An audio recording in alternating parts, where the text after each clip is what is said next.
ആദ്യം അഡ്വക്കേറ്റ് ജയസൂര്യൻ, ഈ കോൺഗ്രസ് അധികാരത്തിൽ വന്നാൽ നിങ്ങളുടെ മംഗല്യ സൂത്രം അടക്കം എടുത്ത് അവർ സ്വന്തക്കാർക്ക് കൊടുക്കാൻ പോവുകയാണ്, അത് കോൺഗ്രസിൻ്റെ പ്രകടന പത്രികയിലുണ്ട് എന്ന് പറയുന്നു മോദി.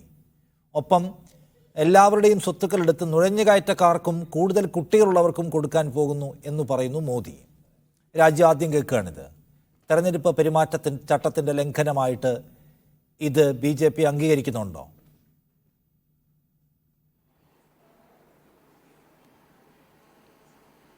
പരിശോധിക്കാൻ ഈ രാജ്യത്ത് തെരഞ്ഞെടുപ്പ് കമ്മീഷനുണ്ട്, നിയമ സംവിധാനങ്ങളുണ്ട്.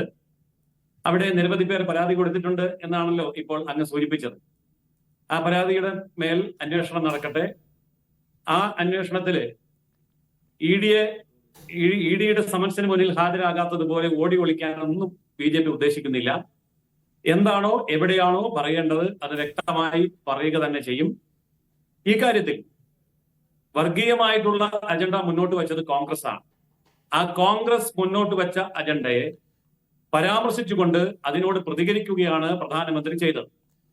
അപ്പോൾ പ്രധാനമന്ത്രി ചെയ്തത് ആണ് വർഗീയത എന്ന നിലയിൽ പരാതിപ്പെടുകയും അത് സോഷ്യൽ ആയിട്ടൊരു ചർച്ചയ്ക്ക് കൊണ്ടുവരികയും ചെയ്യുമ്പോൾ സത്യാവസ്ഥ എന്താണ് എന്നുള്ളത് ജനങ്ങൾ വിലയിരുത്തട്ടെ. തെരഞ്ഞെടുപ്പാണല്ലോ വരാൻ പോകുന്നത്. അതുകൊണ്ട് ഇക്കാര്യത്തിൽ സുതാര്യമായ രീതിയിൽ, കൃത്യമായ രീതിയിൽ മുന്നോട്ട് പോവുക എന്ന് തന്നെയാണ് പാർട്ടി ഉദ്ദേശിക്കുന്നത്.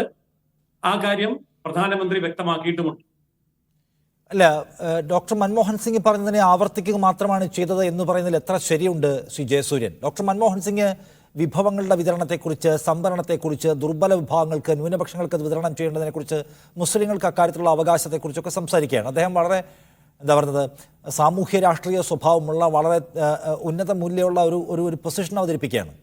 നിങ്ങളുടെ പ്രധാനമന്ത്രി സ്ഥാനാർത്ഥി അല്ലെങ്കിൽ നിങ്ങളുടെ നേതാവ് പ്രസംഗിക്കുന്നത് എന്താണ്? നുഴഞ്ഞുകയറ്റക്കാർക്കും കൂടുതൽ കുട്ടികളുള്ളവർക്കും രാജ്യത്തിൻ്റെ സ്വത്ത് മുഴുവൻ എടുത്ത് വിതരണം ചെയ്യാൻ പോവുകയാണ് കോൺഗ്രസ്. മൻമോഹൻ സിംഗ് പറഞ്ഞത് മോദി പറഞ്ഞതുപോലെയുള്ള മോശം സ്വഭാവമുള്ള വാചകങ്ങളല്ല. ഇത് രണ്ടും തമ്മിൽ വ്യത്യാസമുണ്ട്. അതുകൊണ്ട് മൻമോഹൻ സിംഗ് പറഞ്ഞത് തന്നെയാണ് മോദിയും പറഞ്ഞത് എന്നത് ശരിയായ ഒരു നിരീക്ഷണമല്ല, ശരിയായ ഒരു വിശദീകരണമല്ല.